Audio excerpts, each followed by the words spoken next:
Today's presentation is going to be on the future of talent, and really it's just marketing insights and hiring strategies from what we see at our lens at Talent Traction that we believe is going to bring massive impact to the marketplace over the next 1 to 2 years. So just a brief overview. I'm going to give a brief 2025 employment trends update, and then go over the 3 key themes, and we'll wrap it up from there. So workforce disruption, basically going over the demographic shifts that we're seeing, retention gaps, bringing clarity around culture and career paths and how that could help the retention gap that we're facing. And then the last one is, I'm sure we've all heard a lot about, but from our lens, AI. So let's start at 30,000 feet and work our way down. Today, we're specifically talking about the United States, right? So we're currently at 340 million in terms of a total population. And this was according to the Census Bureau of 2024. So obviously it's grown a little bit since then, but this is the latest data that we actually have. We've probably all heard the term labor force or workforce, CNN, Fox News, Bloomberg, wherever you may get your information from.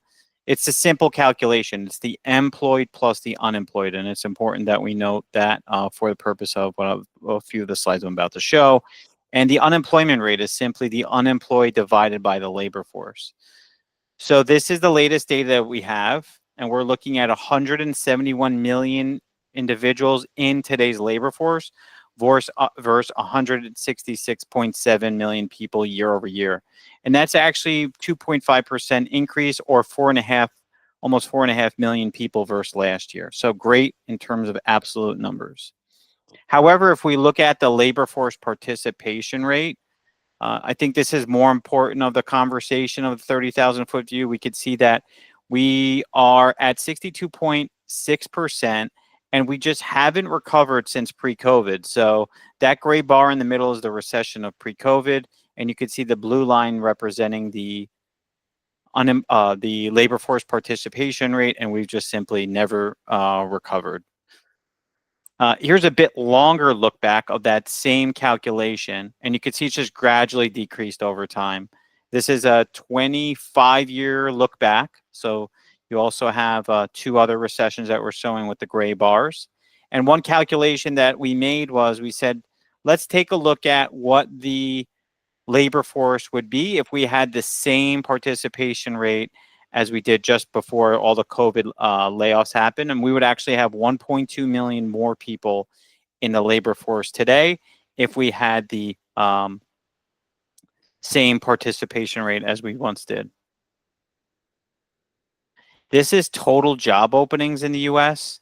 So there's currently 7.6 million job openings according to Bureau of Labor Statistics. It's come down quite a bit off of its high of 12 million plus back in 2022. And what's interesting to note is we have 6.8 million unemployed. So you may be asking, how do we have so many unemployed and so many job openings? We believe it's just a skills differentiation in terms of what people are looking for are not available, and what employers are looking for, there's a bit of a skills gap. The next slide we're looking at is our unemployment rate. So we're still in a very tight unemployment rate or labor market in terms of standard and norms. Now, certainly it's eased, but we're currently at a 4.2% unemployment rate, and historically 4 to 5% is what we consider standard or even a tight labor market of closer to that 4%. Again, this is a almost 25-year look back now, and you could see it's still quite low. The U.S. Chamber of Commerce had a pretty cool slide that I thought was interesting to share. And basically, it shows us a 20-year look back of job openings versus unemployed. You can see that the job openings soared after COVID, remaining higher than unemployment, but now they are coming back much closer to and converging together in terms of job openings and the actual unemployed.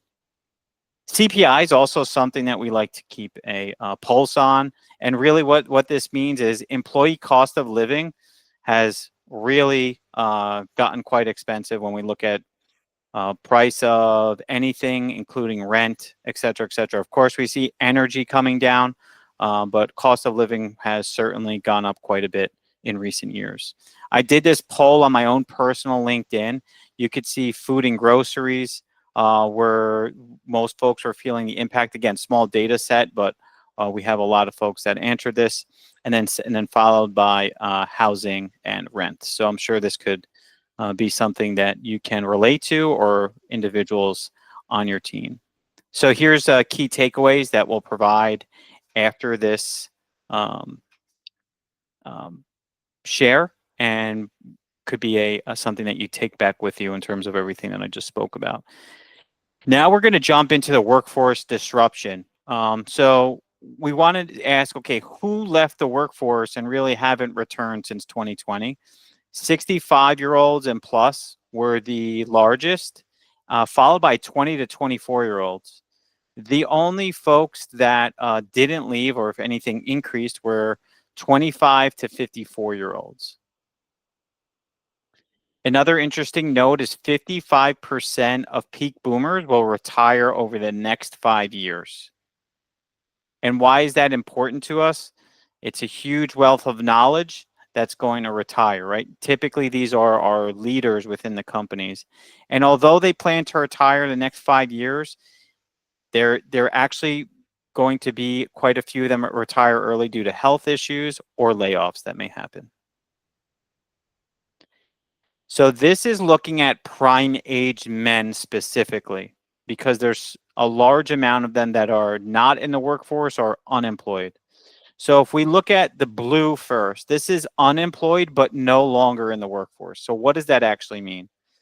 We're not counting them as part of the workforce, because after a certain period of time, let's say 6 months to a year, the BLS actually no longer is consider them as part of the labor force.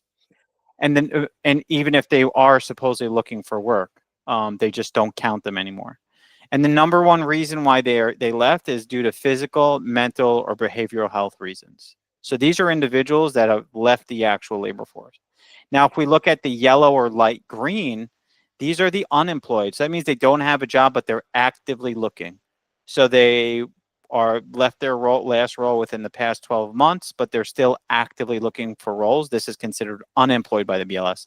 And the number one reason, 48% of them are unemployed, is because they are having difficulty finding work. So according to TransUnion, research conducted in October 24, more than half of US adults are actually working on a gig platform. And gig platform workers aren't counted part of that Bureau of Labor Statistics data that we always hear about. One of the most important generations to look at, or shifts, is Gen Z. Gen Z actually makes up close to 20% of the workforce. So almost 1 in 5 of every worker. They are also the most talked about on the phone to me when it comes to hiring managers not really understanding them.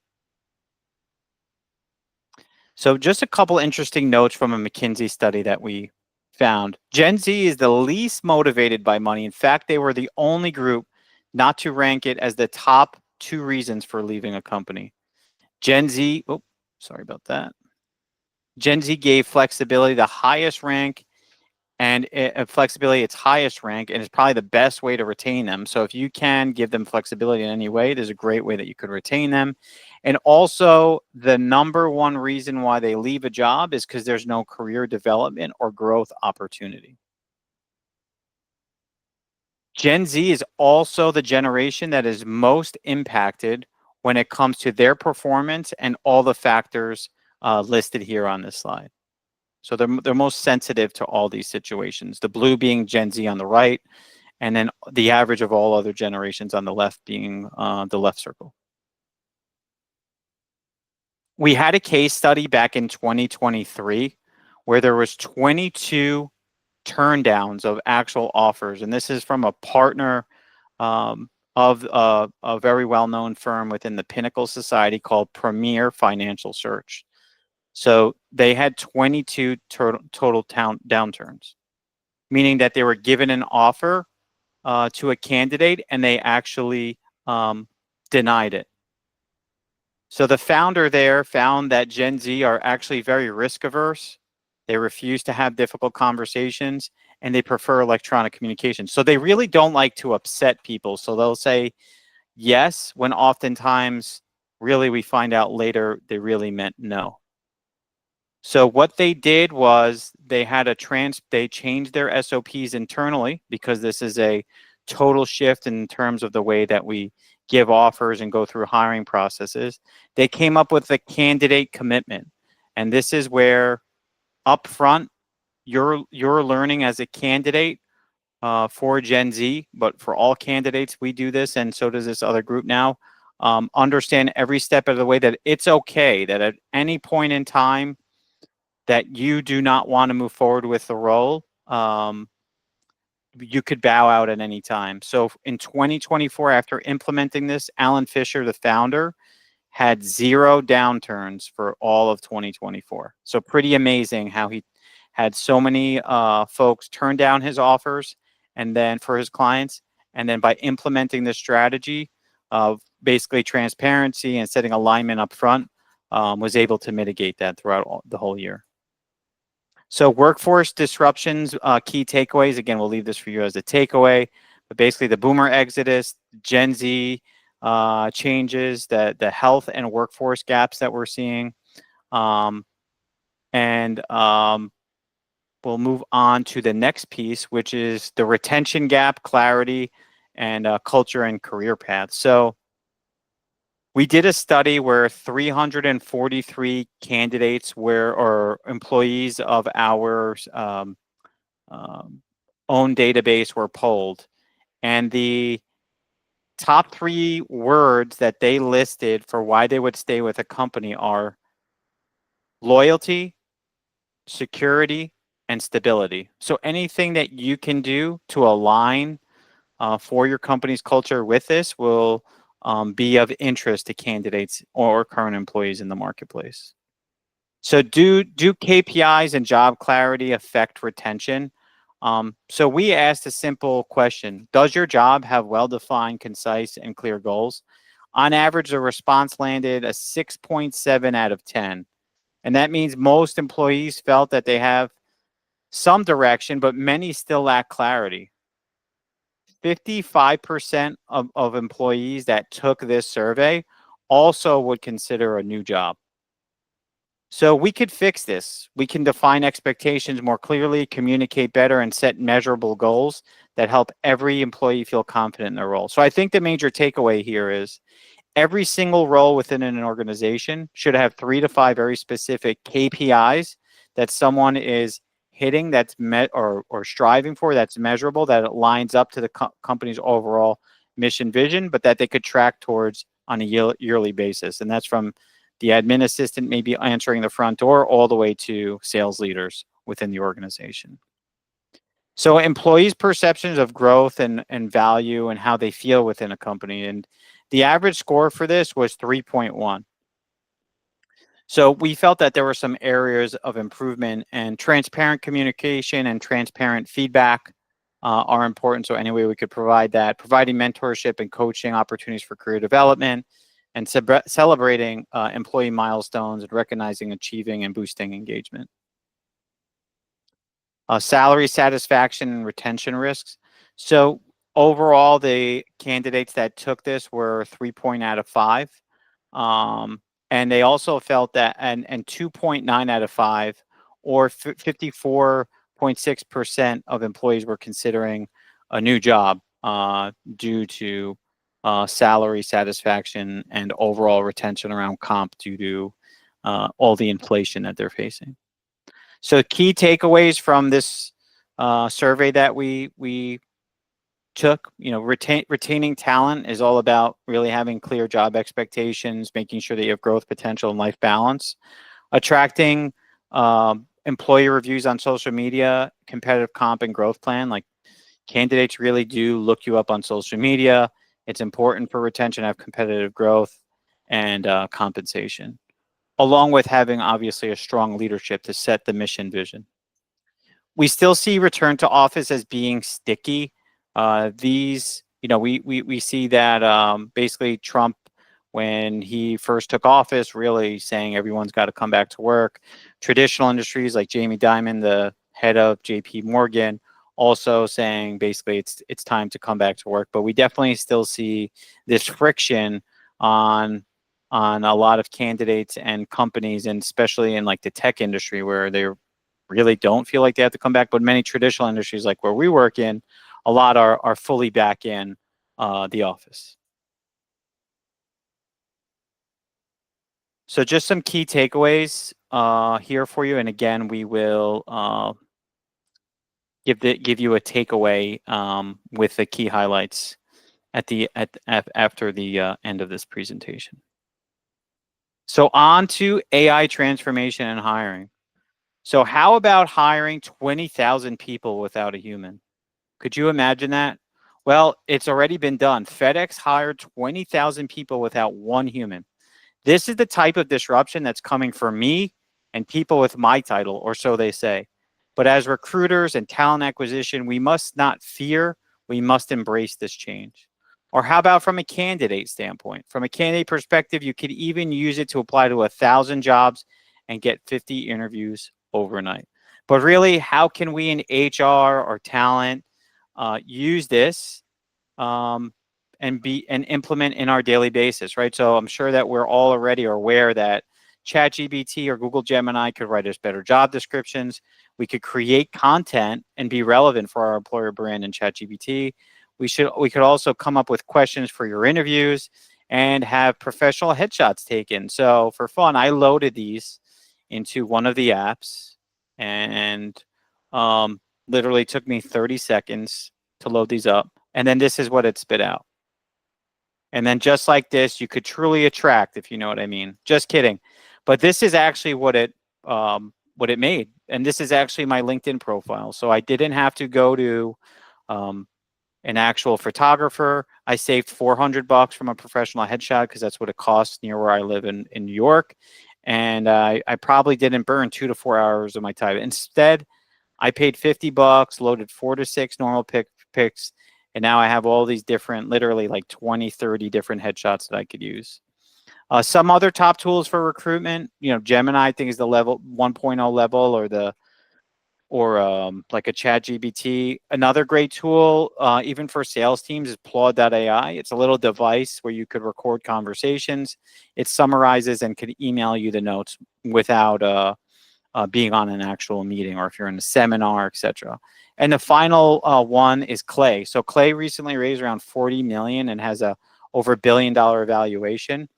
Think of it as a automatic scraper with automations behind it on understanding when someone gets a new job, when someone posts a new job within our industry, and really following up and being active in the space. This is automations behind. How about a tool that can customize videos? So you could literally now have recorded one video, and a tool like SendSpark will change your voice to say each individual's name, and also change the background to show their LinkedIn profile, and they'll show it skimming down. So I can record one video, the AI will transform my voice into the new person's first name, and it'll also share the person's background, for example, or website, whatever I feed into the list, and it'll change it. So pretty amazing. These bots that are coming for voice are pretty amazing as well. So according to some stat, 90% of recruiters, let me start that over. According to some stat, from who knows where, 90% of recruiters are going to be placed by 2030. Haven't we probably all heard something like this?